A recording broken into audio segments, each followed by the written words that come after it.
Ini masih host, Ya. masih disable, Mbak? Oh, ininya ya. Apanya Mas, mau share screen ya? Iya, share screen. Bentar. Ya, coba Mas. Oke ya, saya coba sharing lagi. Oke. Tadi kita sudah masuk di materi ini ya, story-nya, dan kami rasa untuk tipsnya ini juga kami rasa ini based on people-nya ya, based on people-nya, karena kami tahu juga beberapa mungkin mahasiswa atau fresh graduate kondisinya mungkin berbeda-beda ya. Ada yang mungkin generation-nya sandwich, jadi harus bekerja terlebih dahulu, atau mungkin privilege-nya dari orang tuanya bisa langsung sekolah, dan kami rasa ini menyesuaikan. Dan di sini juga ada saya kasih foto ya, ini salah satu vlogger makanan favorit saya.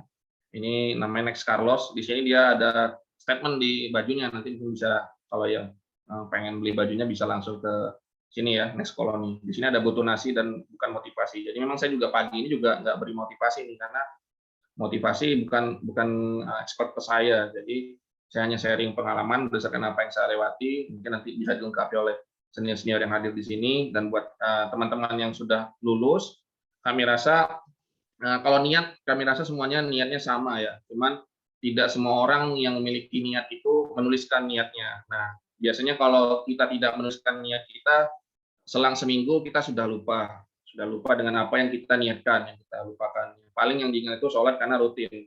Tapi misalnya teman-teman punya big dream ya, big dream itu ya seperti penjelasan sebelumnya, mungkin di tahun kapan mungkin menikahnya, tahun kapan sekolahnya, tahun kapan lagi bekerja, peningkatan karir dan lain sebagainya. Kami rasa sangat baik jika teman-teman melakukannya dalam bentuk tulisan. Jadi tulisan ini teman-teman tiap tahun mungkin ada resolusi, tahun 2021 resolusinya apa, 2022 resolusinya apa, 2023 resolusinya apa, sampai mungkin 2030, 2045. Jadi ketika teman-teman mungkin lupa, reminder-nya dalam bentuk tulisan.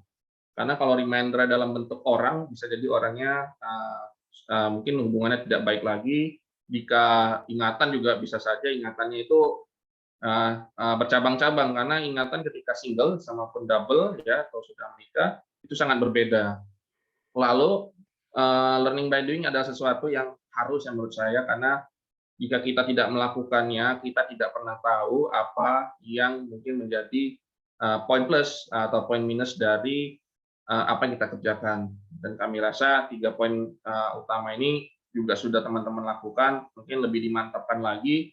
Lalu terkadang orang sudah melakukan sesuatu itu dia tidak mengevaluasi, dan sangat baik sekali kami biasanya ketika melakukan sesuatu ada feedback ya. Mungkin nanti dari seminar ini juga tadi ada masukan dari chat admin.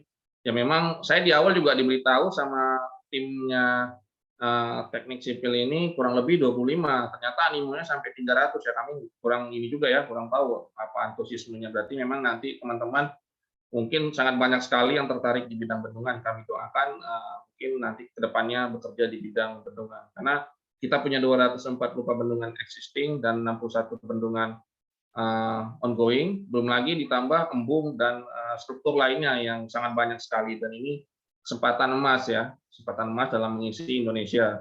Lalu ketika kita melakukan sesuatu, kita memang harus punya evaluasi. Evaluasi ini kami rasa mungkin dari teman-teman, mungkin sahabat, ataupun dari rekan kerja, ataupun dari atasan, kira-kira apa yang perlu kita tingkatkan. Lalu di poin kelimanya ini juga mungkin bisa berlaku ke teman-teman, bisa juga tidak semuanya, karena kalau saya pribadi, saya orangnya penasaran dengan ilmu, jadi makanya saya coba sekolah lagi. Lepas ilmunya itu ya sangat beda sekali ya, kalau misalnya sipil ngambil ke geologi itu kan bisa dikatakan ya 90-180 derajat ya.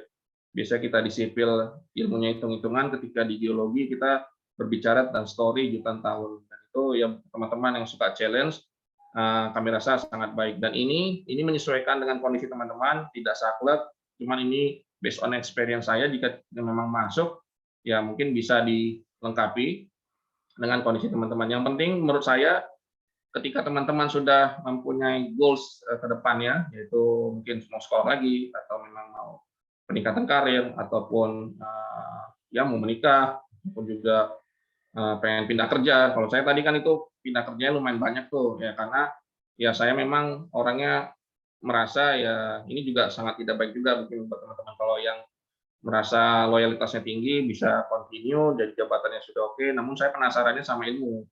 Jadi ya alhamdulillah di tahun 2014, 2015 ada kesempatan untuk sekolah. Karena di tahun sebelumnya itu sangat minim sekali untuk kita sekolah dan buat teman-teman saat ini yang memang pengen sekolah, ya kami rasa LPDP ya memang tujuannya sangat baik ya kurang lebih sekarang 30.000 anak bangsa kita yang disekolahkan baik dalam dan luar negeri yaitu untuk mengejar ketertinggalan kita. Jadi secara tidak langsung potensi itu ataupun ilmu itu yang menyelamatkan kita ke depannya.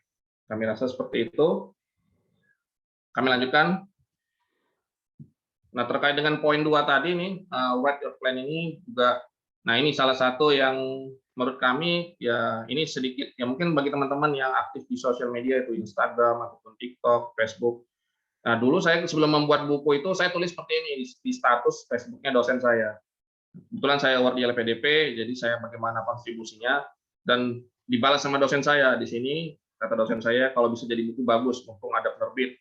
Nah, ini yang saya sampai sekarang ya ini sengaja saya tunjukkan biar teman-teman sebenarnya kalau mimpi itu nggak perlu ya bisa jadi yang besar ya. Ya kalau memang sanggup tidak ada masalah. Kebetulan saya orangnya pas-pasan aja, pas ada beasiswa lulus, pas ada kerjaan juga diterima gitu. Jadi ini tulisan kecil saya di status Facebook dosen saya ini juga mungkin ya monggo kalau mau jadi inspirasi. Saya tulis seperti ini dan alhamdulillah ya saya ketika saya sekolah itu memang saya pengennya kalau cuma hanya tesis kan yang baca mungkin kalangannya terbatas. Kalau saya bikin buku mungkin yang baca bisa dari mahasiswa umum dan itu bisa jadi inspirasi. Karena kebetulan saya juga kalau dibanding teman-teman ya saya dulu sekolahnya SMA-nya di Sumatera ya di Kota Medan dan untuk menggapai kampus-kampus impian yang di Pulau Jawa ini kan perlu effort yang lebih ya karena kalau kita lihat mungkin teman-teman di Jawa sudah terbiasa dengan internet ataupun komputer. Sementara kami dulu baru di kelas 3 tahunya komputer itu pun dari warnet ya dari bukan dari sekolah juga ada terbatas. Jadi kami rasa ya mungkin teman-teman yang di luar pulau tertentu yang mungkin merasa selama ini wah kita gimana nih mau mencapai dream kita di kampus-kampus favorit ataupun di tempat-tempat kerja tertentu yang bisa jadi dream-nya. Kami rasa itu sekarang bukan kendala karena sekarang semua halangan ataupun rintangan ataupun batasan itu sudah tidak ada batasnya lagi. By phone aja teman-teman sudah bisa daftar di seminar kali ini. Itu juga salah satu istilahnya dikatakan kalau dulu mungkin kita daftar seminar itu harus hard copy dan nyarinya juga susah. Sekarang hampir tiap minggu, tiap hari ada informasi, tinggal kita rajin-rajin saja di dunia maya. Dan kami rasa sosial media itu juga jika dimanfaatkan untuk sesuatu yang sangat positif ya kami rasa sangat baik sekali. Tinggal kita tahu aja poinnya di mana. Seperti itu. Dan inilah yang saya tuliskan sebelumnya. Kalau bisa jadi buku bagus. Dan ini salah satu atau dua buku saya yang tadi dijelaskan diawalkan oleh Mbak Lovita. Mungkin teman-teman yang sering main TikTok ini kenal orang ini. Ya kurang lebih motonya juga sama kayak saya. Nah, jika bisa dibuat simpel, kenapa kita harus membuat itu menjadi rumit? Yang penting sesuatu yang simpel itu impact-nya sangat besar sekali. Kami rasa seperti itu Mbak Lupita. Mohon maaf nih buat bapak-bapak, ibu-ibu atau teman-teman di luar sana terkendala ya ini juga masukan berharga juga buat saya pribadi nih. Nanti bisa langsung ditanya jawab di sesi ini. Terima kasih ya. Monggo Mbak Lupita atau Bu Lupita untuk selanjutnya. Oke, Mas Aris, terima kasih banyak materinya menarik sekali dibawakan dengan ringan, tapi kita semua dari semua kalangan menurut saya bukan background teknik sipil aja atau teknik perairan aja bisa paham gitu dengan apa yang Mas Aris sampaikan.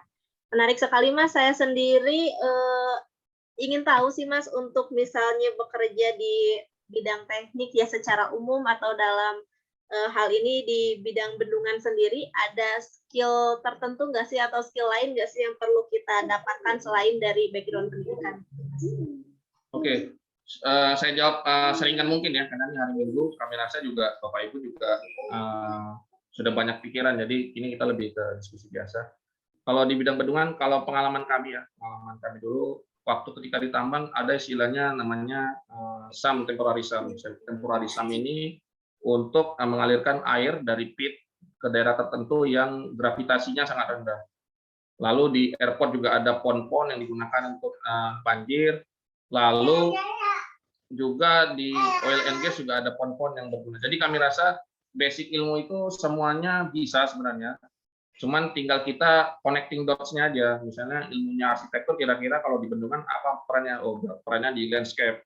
Kalau geologis mungkin ketika pengeboran awal, dummy hole, ketika pengeboran inti, dan lain sebagainya. Kami rasa semua ilmu berperan besar di bendungan ini, ya terutama sipil, karena sipil infrastrukturnya itu yang bangun orang teknik sipil, tapi keilmuan lain tidak menutup kemungkinan.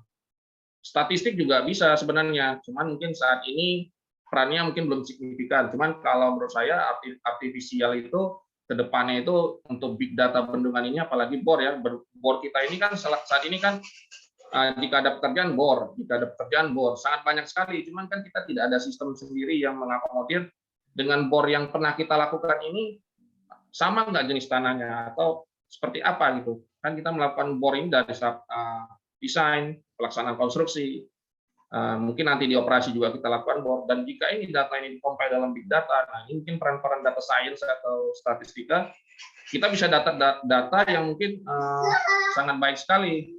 Jika data yang sangat baik sekali, mungkin kedepannya untuk kebutuhan riset ya di akademisi dan buat kami juga di praktisi ini sangat bagus ya. Jadi memudahkan lah. Kami rasa semua ilmuwan bisa untuk berperan di bidang bendungan. Kami rasa seperti itu, Mbak. Bisa kolaborasi gitu ya, Mas ya. Terus bisa, Mas, multidisiplin. Ya, kalau misalnya buku sendiri gimana itu Mas, bisa apa ya, Mas terpikir untuk buat buku atau prosesnya gitu Mas secara singkat? Ya. Secara singkat memang buku ini kebetulan saya dulu berpikir seperti ini Mbak ya. Kalau kita S1 itu kan outputnya tugas akhir ya. Tugas akhir itu kalau sekarang ini yang junior kita ini yang teman-teman sudah sangat canggih sekali. Tugas akhirnya bisa jadi poster ilmiah ataupun jadi paper. Nah, kalau zaman dulu belum sesuatu yang biasa ya untuk menciptakan dalam bentuk paper ataupun poster. Nah, kebetulan kami juga sekolahnya di 2015-2017, kesempatan untuk challenge itu sangat besar. Dan kami rasa dulu juga, wah ini sayang sekali kalau tesis ini cuma sekedar tesis, yang baca terbatas kalangannya.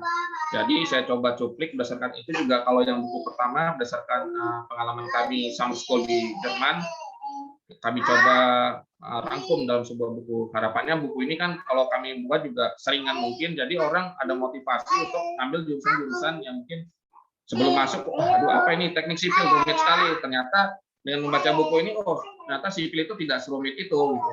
Tapi memang kalau kita lulusan SMA atau baru tahun pertama baca buku Koduto, Braja Emdas, Karzagi, itu kayak memang mentranslate-nya aja ke bahasa Indonesia kita udah mumet ya, karena mungkin sebagian besar sehari-hari kita bahasanya bahasa daerah. Lalu ya itu menurut kami kita coba buat seringan mungkin series. Nah ukurannya juga bisa dibawa kemana saja. Lebih ke mungkin selama ini kita apa harus jadi profesor dulu nulis buku, ternyata enggak, dan saya sudah membuktikan itu gitu. Jadi kami rasa teman-teman semua di luar sana juga bisa menuliskan buku sesuai dengan experience-nya, karena memang buku ini ya ladang amal jariah juga buat kita ke depannya. Kami rasa seperti itu, Pak. Oke, terima kasih Mas Aris jawabannya. Sekarang rekan-rekan sekalian kita masuk ke sesi tanya jawab. Jadi silakan bagi rekan-rekan yang ingin bertanya bisa di kolom chat aja biar enggak bising begitu ya. Jadi nanti biar saya bacakan. Nanti materinya nih saya coba sharing ya Mbak ya. Ini sudah saya upload, tinggal di download saja. Oke, ini ada pertanyaan Mas dari Pak Alvinata Winarno. Yang pertama, bagaimana step-stepnya untuk bisa berkarir di bidang bendungan?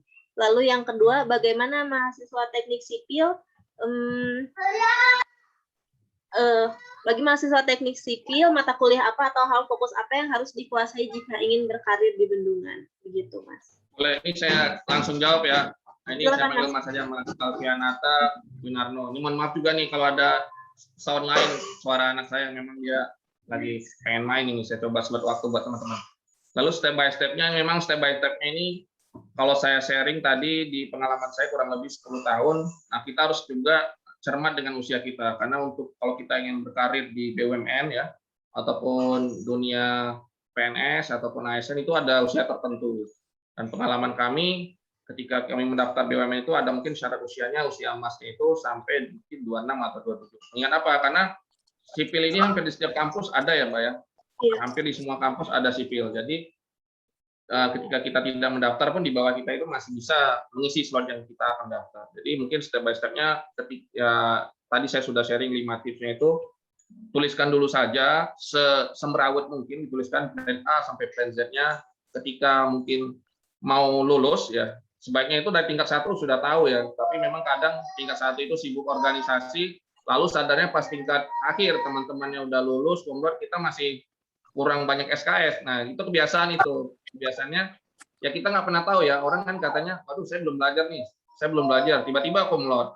Sementara yang benar-benar belum belajar, keteteran, malah ngulang. Jadi kita nggak bisa, kalau saran saya ini buat adik-adik teman-teman, ketika kuliah itu udah ditulis, saya semester ini ngambil 18 SKS. Kalau saya dulu seperti itu, 18 SKS, kira-kira saya bisa lulus berapa tahun. Karena pertimbangan dulu, kalau saya nggak lulus tepat waktu, kasihan orang tua saya kan, bayar uang kuliah. Terlepas saya dapat beasiswa, cuman kan kalau kita belum kerja itu istilahnya masih tanggungan orang tua kalau di Indonesia ya. Nah, mungkin step by step-nya seperti itu. Ini yang belum lulus. Kalau setelah lulus, yakinkan dulu kira-kira setelah lulus itu pengennya apa? Pengennya memang bekerja di sipil atau nanti pengen sekolah lagi. Nah, itu juga harus dituliskan biar kita tahu mungkin di tahun tertentu kayak tadi saya buat di tahun 2015 saya mau nggak mau memang harus sekolah karena saya memang dari awal pengen sekolah, cuman beasiswa LPDP saat itu belum common. Baru 2013 angkatan pertamanya, dan ketika ada opportunity itu saya coba challenge, ternyata bisa. Nah, untuk berkarir di bidang bendungan juga seperti itu. Tadi kurang lebih ada 3 domain utama, yaitu mungkin jadi ASN di swasta maupun BUMN. Kalau di swasta kami rasa rentang umur itu tidak bermasalah karena bisa saja itu perusahaan punya orang tuanya ya atau punya koleganya, bisa masuk kapan saja. Tapi kalau pengen masuk di ASN ada batas umur, di BUMN ada batas umurnya juga, biasanya itu programnya nanti ada MT ataupun program tertentu, PKWT, dan jika memang diikuti secara kontinu, ya insya Allah nanti karirnya juga akan menyesuaikan. Lalu nih bagi mahasiswa sipil, mata kuliah apa hal yang fokus harus dikuasai jika ingin berkarir di bidang bendungan? Umumnya ini mata kuliah ya di bidang air ya, misalnya dari awal itu mekanika fluida, hidrologi, irigasi juga buat output hulunya, pengelolaan sumber daya air, lalu misalnya nanti mau ngambil S2-nya yang lebih spesifik, bisa ngambil instrumentasi, hidromekanikal, atau kayak saya dulu ngambil S2-nya itu hidrogeologi, karena ya saya yakin ya hidrogeologi ini sangat jarang sekali orangnya. Gitu.